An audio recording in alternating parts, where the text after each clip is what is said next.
नमस्कार, आप देख रहे हैं न्यूज़ वन इंडिया। मैं हूं आपके साथ अनन्या बेदी। बीजेपी की विजय बूथ अभियान का शुभारंभ बीजेपी अध्यक्ष जेपी नड्डा ने आगाज किया। सीएम योगी आदित्यनाथ भी कार्यक्रम में मौजूद रहे। 2022 विधानसभा चुनाव के लिए जेपी नड्डा ने फूका बिगुल। ओजस्वी भाषण से कार्यकर्ताओं में नड्डा ने भरा जोश। बूथ स्तर पर नड्डा ने एक्टिव किए बीजेपी कार्यकर्ता। नड्डा ने कार्यकर्ताओं की भूमिका को बताया बेहद अहम। 2022 विधानसभा चुनाव के लिए जेपी नड्डा ने फूका बिगुल। बूथ से लेकर यूथ तक पार्टी को जोड़ना है, जेपी नड्डा की तरफ से कहा गया।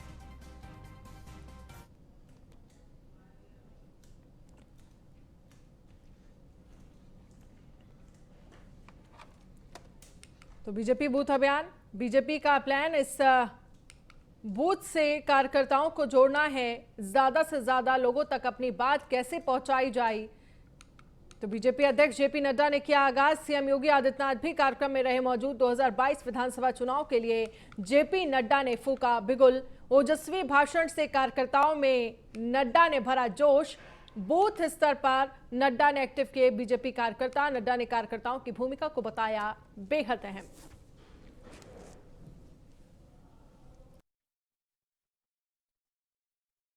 विश्व के सर्वाधिक लोकप्रिय जन नेता माननीय प्रधानमंत्री श्री नरेंद्र मोदी जी और उत्तर प्रदेश के यशस्वी मुख्यमंत्री योगी आदित्यनाथ जी का अभिनंदन करता हूं, जिन्होंने उत्तर प्रदेश की महान सांस्कृतिक विरासत और आध्यात्मिक समृद्धि को अक्षुण्ण रखते हुए इसके संरक्षण संवर्धन के लिए अथक प्रयास किए हैं।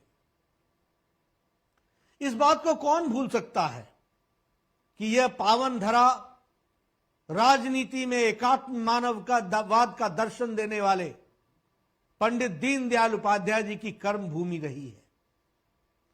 देश के यशस्वी और दुनिया के सर्वाधिक लोकप्रिय जन नेता प्रधानमंत्री श्री नरेंद्र मोदी जी की इसी प्रदेश की आध्यात्मिक नगरी काशी का प्रतिनिधित्व करते हुए और हमारे महामहिम राष्ट्रपति जी भी उत्तर प्रदेश की धरती से आते हैं। ये हमारे लिए गौरव की बात है कि प्रधानमंत्री श्री नरेंद्र मोदी जी के नेतृत्व में देश में जातिवाद, परिवारवाद, वंशवाद और संप्रदायवाद की राजनीति का अंत हुआ है और विकास की राजनीति प्रतिष्ठित हुई है। विश्व के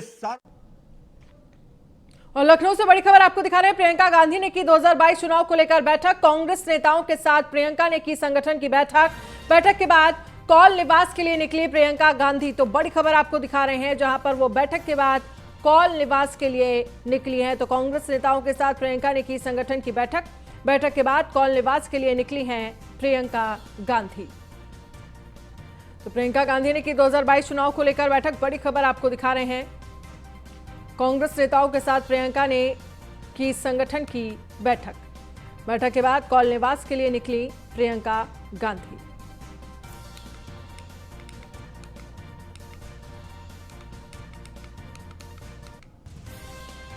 तो कांग्रेस नेताओं के साथ प्रियंका ने की संगठन की बैठक के बाद कौल निवास के लिए प्रियंका गांधी निकली हैं। जिस तरह से लगातार तमाम चुनौतियां कांग्रेस के सामने और उन चुनौतियों का सामना करते हुए कांग्रेस में उत्तर प्रदेश में जान फूंकने की कोशिश लगातार प्रियंका गांधी की तरफ से हो रही है। बैठक के बाद कौल निवास के लिए निकली हैं प्रियंका गांधी। कांग्रेस नेताओं के साथ प्रियंका ने की संगठन की बैठक के बाद कौल निवास के लिए निकली हैं प्रियंका गांधी।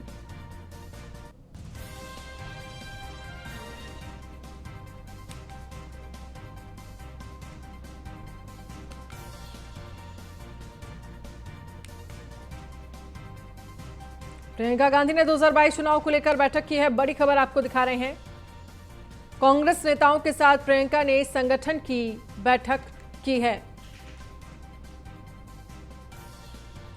और एसके वाजपेयी हमारे संवाददाता इस खबर पर ज्यादा जानकारी के लिए जुड़ गए हैं। एसके वाजपेयी, प्रियंका गांधी ने 2022 के चुनाव को लेकर संगठन के साथ बैठक की है, कांग्रेस संगठन के साथ। इस पर आपके पास जानकारी क्या कुछ है?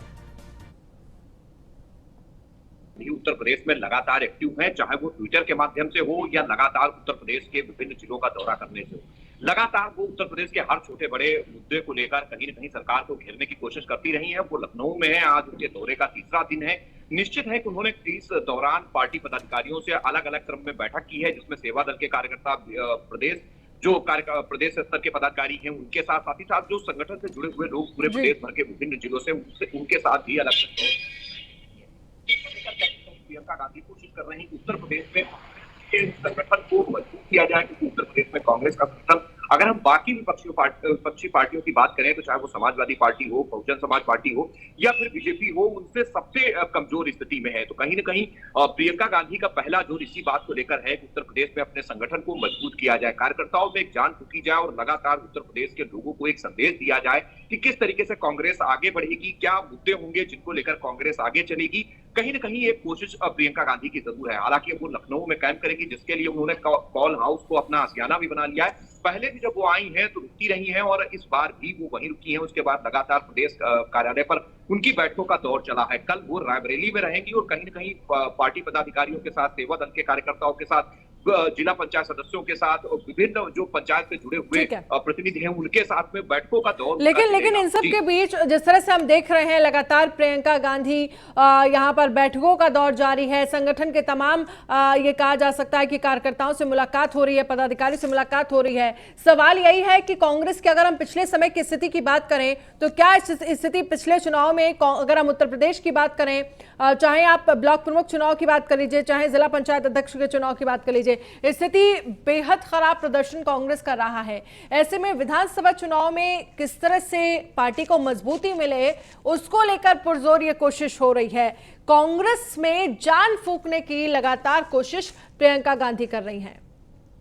बिल्कुल, अगर हम देखें तो कांग्रेस महासचिव प्रियंका गांधी ने जो लखनऊ में बैठकें की, जो प्रदेश भर के पदाधिकारी आए थे उनके साथ भी उनकी बैठकों का दौर चला, जिस पर यह जोर दिया गया कि प्रत्याशियों के चयन को लेकर कांग्रेस खासा ध्यान देगी। खासतौर पर ऐसे प्रत्याशियों को मैदान में उतारा जाएगा जो साफ स्वच्छ छवि के हों, जिनके ऊपर किसी तरीके का आरोप न हो, जो पार्टी की ज्यादा से ज्यादा सीटों को जिता सकते हो। कहीं न कहीं इसको लेकर कैटेगरी भी बनेगी, जिस पर प्रियंका गांधी ने अपने कार्यकर्ताओं के साथ जो इंटरनल बैठक की है तो कहीं न कहीं उनमें इन सारी चीजों को लेकर चर्चा जरूर हुई है। जहां तक कांग्रेस के प्रदर्शन का सवाल है, चाहे हम 2014 के इलेक्शन को देखें या उसके बाद 2017 विधानसभा, 2019 का लोकसभा, कांग्रेस की स्थिति लगातार खराब हुई है और जो परिस्थितियां थी वो कहीं न कहीं कांग्रेस के विपरीत जाती हुई दिखी हैं। तो यही एक वजह है कि राहुल गांधी जहां कांग्रेस उत्तर प्रदेश में कांग्रेस की तरफ से लगातार एक्टिव हो रहे थे, लेकिन बहुत ज्यादा अच्छा प्रदर्शन कांग्रेस उत्तर प्रदेश में नहीं कर पाई। कहीं न कहीं अपनी जो अमेठी सीट थी वो भी कांग्रेस के हाथ से चली गई। अब प्रियंका गांधी मैदान में आई है, उनकी कोशिश यही है कि उत्तर प्रदेश में अपने परफॉर्मेंस को बेहतर किया जाए। अगर विधानसभा चुनाव में अच्छी परफॉर्मेंस होती है तो 2 साल बाद ही उत्तर प्रदेश में 2024 में लोकसभा के चुनाव भी है। कांग्रेस का खासा ध्यान उन चुनावों पर है।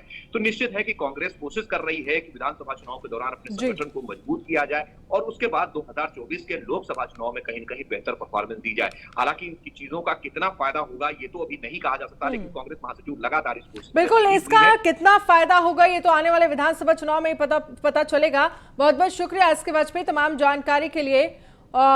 लगातार बैठकें चल रही हैं और इन बैठकों के जरिए कांग्रेस में जान फूंकने की कोशिश प्रियंका गांधी की तरफ से हो रही है।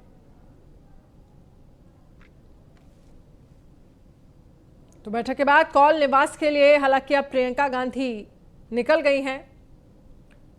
तो प्रियंका गांधी ने की 2022 चुनाव को लेकर यह बैठक, कांग्रेस नेताओं के साथ प्रियंका ने की संगठन बैठक। बैठक के बाद कॉल निवास के लिए निकली प्रियंका गांधी और ये 2 तस्वीरें हम आपको दिखा रहे हैं। देखिए किस तरह से बीजेपी विजय बूथ अभियान का शुभारंभ किया जेपी नड्डा ने, और दूसरी तस्वीर कांग्रेस संगठन की ये बैठक की है जहां पर लगभग सभी पार्टियां 2022 के विधानसभा चुनाव को लेकर पूरी तरह से कमर कस ली है। और ये कहा जा सकता है कि जो तमाम तैयारियां हैं, जो तमाम अभियान हैं, चाहे वो यात्राओं के जरिए चाहे बैठकों के जरिए हो, उनको किया जा रहा है। प्रयागराज से बड़ी खबर आपको दिखा रहे हैं। प्रयागराज को राष्ट्रपति ने दी करोड़ों की सौगात। हाईकोर्ट की 2 परियोजनाओं का किया शिलान्यास। सीएम योगी ने कार्यकर्ताओं को किया संबोधित। प्रयागराज त्रिवेणी की धरती के नाम से जाना जाता है। आज का दिन बहुत ही अहम है, ये सीएम योगी ने कहा है। कई सालों से रुकी योजनाओं का शिलान्यास हुआ। आज का युग आधुनिक युग है। सीएम योगी ने कहा, न्यायालय की तरफ से हमें भरपूर सहयोग मिला। सीएम योगी की तरफ से कहा गया, हम डिजिटल युग में रह रहे हैं। सीएम योगी की तरफ से ये कहा गया है। तो सीएम योगी ने कार्यकर्ताओं को संबोधित किया। प्रयागराज को राष्ट्रपति ने दी करोड़ों की सौगात। वर्षों से लंबित उन परियोजनाओं का शुभारंभ माननीय राष्ट्रपति जी के कर कमलों से होने अभी प्रारंभ हुआ है, जिसकी दशकों से तमन्ना प्रयागराज वासियों को और उत्तर प्रदेश वासियों को था। खासतौर पर इलाहाबाद उच्च न्यायालय प्रयागराज में मल्टी लेवल पार्किंग और राष्ट्रीय विधि विश्वविद्यालय, इन दोनों की वर्षों से मांग चली आ रही थी। और मुझे बताते हुए प्रसन्नता है कि आदरणीय प्रधानमंत्री जी की प्रेरणा से, उनके मार्गदर्शन में उत्तर प्रदेश सरकार प्रत्येक नागरिक के जीवन में खुशहाली लाने के लिए जिस प्रतिबद्धता के साथ कार्य कर रही है, उसमें न्यायिक क्षेत्र में भी प्रत्येक जन की, आम जन की आकांक्षाओं की पूर्ति करने और उसे समय पर सहजतापूर्ण न्याय उपलब्ध हो सके, इस दृष्टि से चाहे वह प्रदेश के अंदर न्यायिक क्षेत्र में इंफ्रास्ट्रक्चर डेवलपमेंट के लिए किए जाने वाले कार्य हो, मुझे बताते हुए प्रसन्नता है कि प्रदेश में न्यायालय कक्ष 599 न्यायिक कक्ष वर्तमान में, जिनमें से 311 पूरी तरह तैयार हो चुके हैं, 288 निर्माणाधीन हैं। वर्षों से लंबित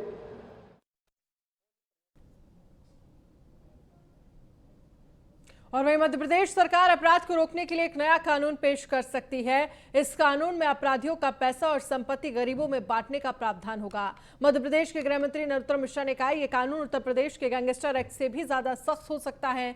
नरोत्तम मिश्रा ने बताया कि गृह और कानून विभाग इस बिल पर एक साथ काम करने में जुट गए हैं। उन्होंने कहा कि इस बिल में केसों के जल्द निपटारे के लिए हम स्पेशल कोर्ट बनाएंगे और गवाहों की सुरक्षा के लिए विशेष प्रावधान किए जाएंगे। उम्मीद जताई जा रही है कि मध्य प्रदेश सरकार इस बिल को शीतकालीन सत्र में पेश कर सकती है। आपको बता दें कि शिवराज सिंह की सरकार लगातार अपराध को रोकने की बात कर रही है। अब तक 500 अपराधियों के घरों पर बुलडोजर चलाया गया है। वहीं मुख्यमंत्री शिवराज सिंह चौहान ने घोषणा की थी कि सरकार इस तरह के अपराध रोकने के लिए सख्त कानून लाएगी।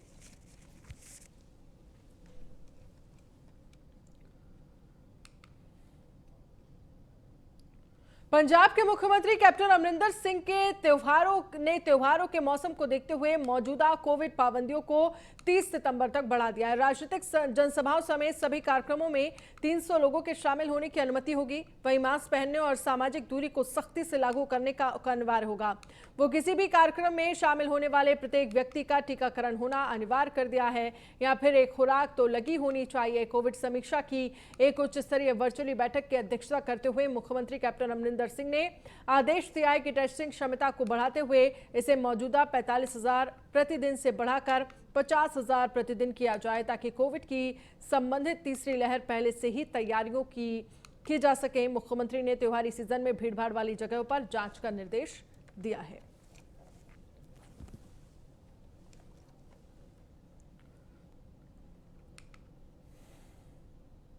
छत्तीसगढ़ के मुख्यमंत्री भूपेश बघेल की मौजूदगी में कुटकी और रागी की उत्पादकता बढ़ाने के लिए Indian institute of millet research Hyderabad और मिलेट मिशन के अंतर्गत आने वाले छत्तीसगढ़ के 14 जिलों के बीच एमओयू पर हस्ताक्षर किए गए हैं।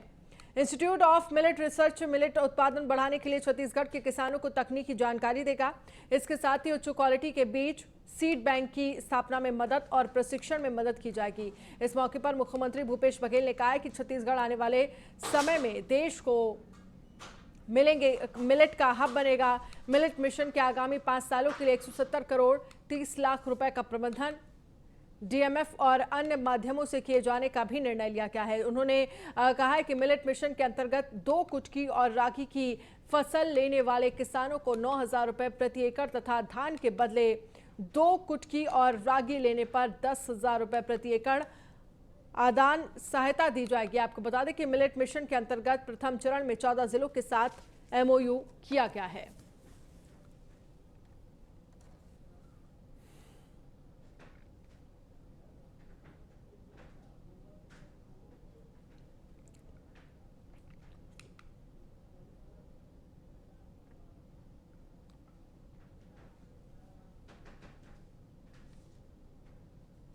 तो छत्तीसगढ़ बनेगा देश का मिलेट हब। आईएमआर और 14 जिलों के बीच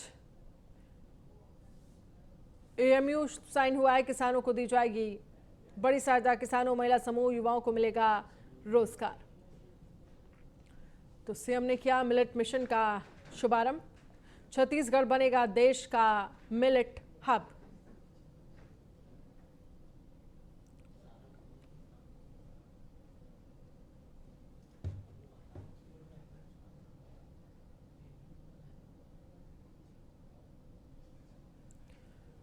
भाजपा के राष्ट्रीय अध्यक्ष ओम प्रकाश राजभर इटावा पहुंचे, जहां उन्होंने दलित पिछड़े वर्ग के लिए अधिकार सम्मेलन का आयोजन किया। इस दौरान हमारे संवाददाता आशीष श्रीवास्तव ने ओम प्रकाश राजभर से खास बातचीत की। इस दौरान उन्होंने कहा कि मुख्तार अंसारी को जब तक कोर्ट क्रिमिनल साबित नहीं कर दे तब तक हमारा अधिकार नहीं है कि हम लोग उनको क्रिमिनल कहें। आज हमारे साथ मौजूद हैं ओम प्रकाश राजभर जी। आज इनसे बात करेंगे और जानेंगे आप किस तरीके का सम्मेलन था और क्या कुछ रहा। नमस्कार सर, न्यूज़ 1 इंडिया में बहुत बहुत स्वागत है। Thank you sir. ये बताइए, जिस तरीके से मुख्तार अंसारी को मायावती जी ने निकाला और ये भी कहा है इसी के साथ साथ कि अब किसी अपराधी को बसपा टिकट नहीं देगी, तो इस पर आपकी नज़रों में क्या मुख्तार अंसारी क्रिमिनल नहीं है? जब तक कोर्ट अपराधी घोषित न कर दे तब तक हमारा अधिकार नहीं कि उनको अपराधी कहना है। उनके खिलाफ मुकदमे पंजीकृत हैं, कोर्ट में ट्रायल हो रहा है। कोर्ट जब उनको मान ले तब न, कोर्ट मान ले तो हम भी मान लेंगे। सर, जैसा कि अभी आपने कहा कि जो भी उस मुख्तार अंसारी क्षेत्र में चुनाव लड़ता है उनके यहाँ पर माथा टेकने जाता है, तो आप भी उनके यहाँ पर जैसे बात कर रहे हैं, तो क्या आपका दल भी उनके यहाँ पर माथा टेकने गया है? वो तो मेरे साथ समझौता में रहे हैं और हमेशा हमारी उनकी दोस्ती रही है। उधर के गरीब, कमज़ोर, पिछड़े दलित के ऊपर अगर कोई जुल्म जाति अत्याचार होता है तो मदद करने अगर कोई आता है, जाके गाजीपुर देख लीजिए, बलिया देख लीजिए, मऊ देख लीजिए, आजमगढ़ देख लीजिए, तो उस व्यक्ति का नाम आता है मुख्तार अंसारी। वो मदद गरीबों करता है, इस नाते उसको लोग माफिया कहते हैं, लेकिन गरीब मसीहा मानता है अब उसको।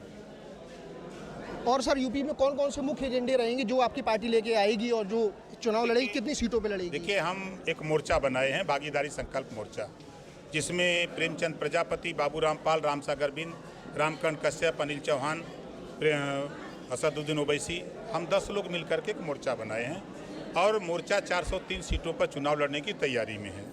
और हम लोगों के साफ साफ मुद्दे हैं।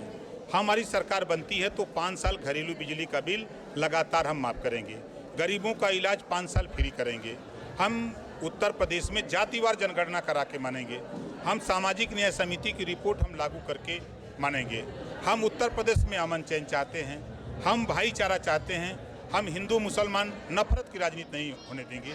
ये चीज़ हम लोग चाहते हैं। ये थे हमारे साथ आज राजभर जी ने बताया कि जैसे कि मुख्तार अंसारी को जब तक कोर्ट ना कह दे कि वो मुलजिम है, तब तक वो मुलजिम उनको नहीं मानते हैं। इटावा से आशीष श्रीवास्तव, न्यूज़ 1 इंडिया।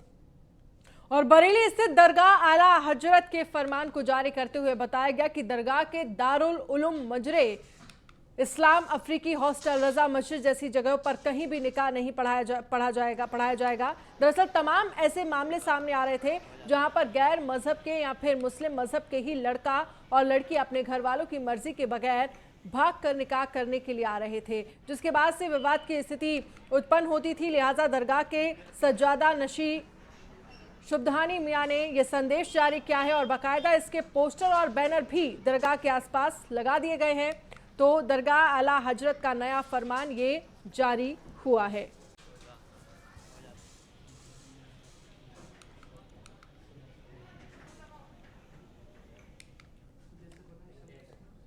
बुलेटिन में फिलहाल इतना ही। आप बने रहिए न्यूज़ 1 इंडिया के साथ। नमस्कार।